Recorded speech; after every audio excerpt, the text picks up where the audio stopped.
Minnesota Vikings center Garrett Bradbury has taken a lot of slings and arrows since being the number 18 overall selection in the 2019 draft.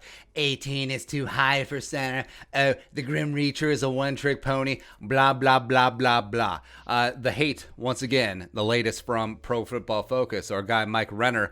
The biggest draft mistake for each team in the past 5 years. Now, the Bears one, it's pretty funny. But Minnesota Vikings, Garrett Bradbury at number 18 in 2019. Okay.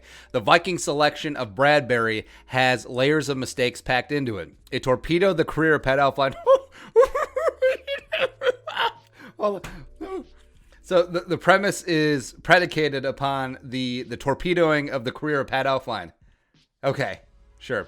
Whom they drafted the year prior, as far as he was far more suited for the center position. He also is more than likely going to continue to put them in no man's land for years to come. That's because he's good enough in the run game to not be replaced, but a liability in pass protection. He has earned pass protection grades of 41.4 and 38.8 in his first 2 seasons. The icing on the cake is that the next 2 centers drafted, Elton Jenkins and Eric McCoy, are 2 of the best interior offensive linemen in the National Football League, end quote. Now, yes, Jenkins, McCoy, I liked in the draft, but of course, if we're talking about scheme fit, sort of F them right in the ear, but yeah, sort of is what it is. Now, since it's PFF, I do like how they downplay the fact that Bradbury was the 11th highest graded run blocking center last year at 69.3. Nice. Again, their numbers, not my opinion, but since it's PFF, yeah, the run game, hate it.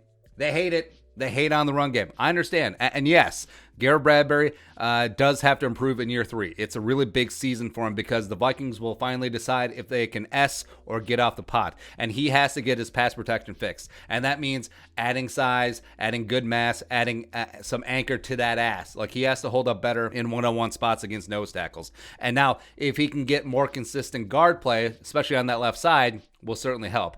But you're telling me that Garrett Bradbury has been a bigger mistake for the Vikings in the last 5 years than the entire 2016 class? So Laquan Treadwell at 23, Mackenzie Alexander, solid, but second round pick, yeah. And then Willie Beavers in the 4th round. Willie Beavers at Western Michigan was the worst graded tackle in college football. And there's a lot of teams in the NCAA.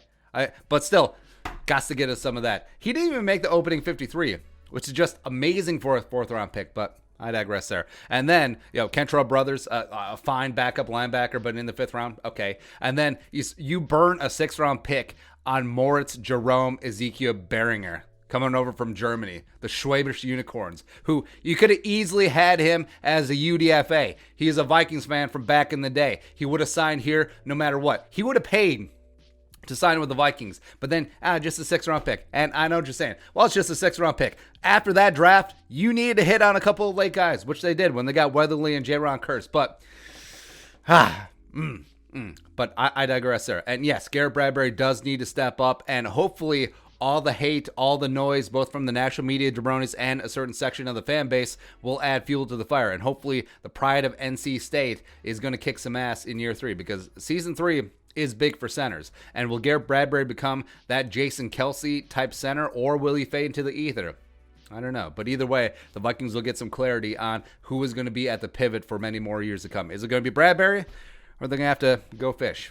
I guess we'll see. But your thoughts? PFF hating on Garrett Bradbury again, let us know in the comment section below. Subscribe for daily Vikings takes. Want to support that work? Pull something to Venmo. But until next time, Skull Production Value.